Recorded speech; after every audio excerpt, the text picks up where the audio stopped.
Good morning everyone, welcome back to our new blog. তো আমি আগের ব্লগে তোমাদেরকে বলেছিলাম আমরা এক জায়গায় ঘুরতে যাচ্ছি। কোন জায়গায় যাচ্ছি ওইটা তোমাদেরকে বলা হয়নি। বাবু তোমাদেরকে জাদু দেখাবে, দেখো দেখো।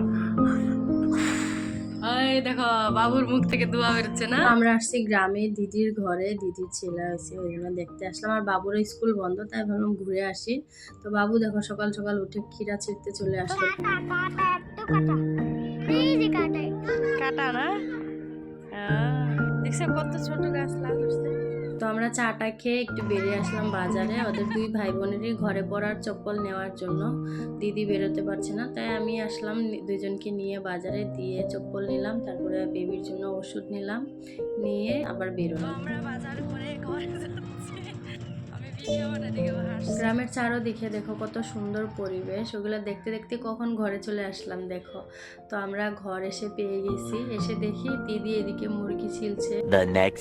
তো ওরা নতুন করে বাড়ি করছে এখানে, ওই জন্য সব বাইরে বাসন টাসন ধোয়া করছে। এখন পর্যন্ত ঘরের কাজ কমপ্লিট হয়নি, তাই আমি বাইরে যেয়ে বাসন ধুলাম। তারপরে এদিকে গাছে ক্ষীরা দেখে আর লোভ সামলাতে পারলাম না, আমি আর বাবু চলে আসলাম ক্ষীরা উঠাতে। দেখো অনেকগুলাই উঠাইছি। বাবু বলছে এদিকে আরো আছে, দিয়ে আরো উঠাচ্ছে। ও তো ক্ষীরা খায় শুধু, গাছ তো আর দেখিনি, আজকে গাছ দেখলো।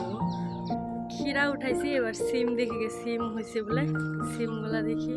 তাজা তাজা সবজি উঠানোর মজাই আলাদা বলে। সিমের ফুল আসছে, এত হয়নি। আর এই গাছটা দেখো এত ছোট, গোড়া থেকে লাউ ধরে গেছে। গ্রামে এসে চারোদিকে এত তাজা তাজা গাছ গাছালি দেখে মানে ঘরে মনেই বসে না। তো আমি ওই দিক থেকে দেখছিলাম কি সবজিপাতি আছে না আছে। তারপরে এসে একদিকে চা বসালাম, একদিকে ভাত বসালাম।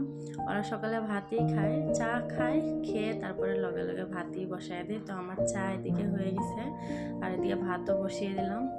আর বাবু দেখো কোত্থেকে লাইট নিয়ে আসছে, কোত্থেকে কি নিয়ে আসছে, মানে ওর শান্তি নাই। একবার এই ঘরে যাচ্ছে, একবার ওই ঘরে যাচ্ছে, মানে ওর শান্তি না। মনে হচ্ছে ও সব চিনে আছে, সব চিনা ওর। কে দিছে তোমাকে দেখে? দেখি কি এটা? এটা অটোমেটিক জ্বলবে। তুমি নিয়ে আসছো কেন এটা?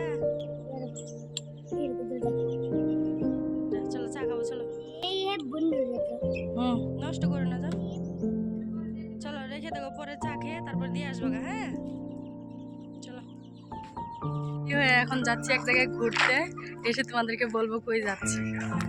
তো আমরা আসছি দিদির ননদের বাড়িতে। যতবার আসি ততবারই বলে, কিন্তু টাইম হয় না। এবার আসছি, আর এদিকে বাবু এসে সোফার দিকে পড়ে গেছে, ওইটাই বলে সবাই হাসছিলাম।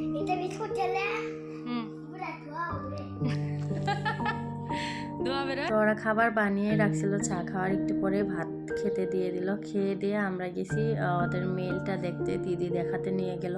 এটা ওদের নতুন মেল নিয়ে আসছে, ওদের মেলেরই মানে কারোবার সব, ওই জন্য পুরানা এগুলো সব খুলে রাখছে, এটা নতুন মেল। তো এটাই দেখাচ্ছিল আমাকে।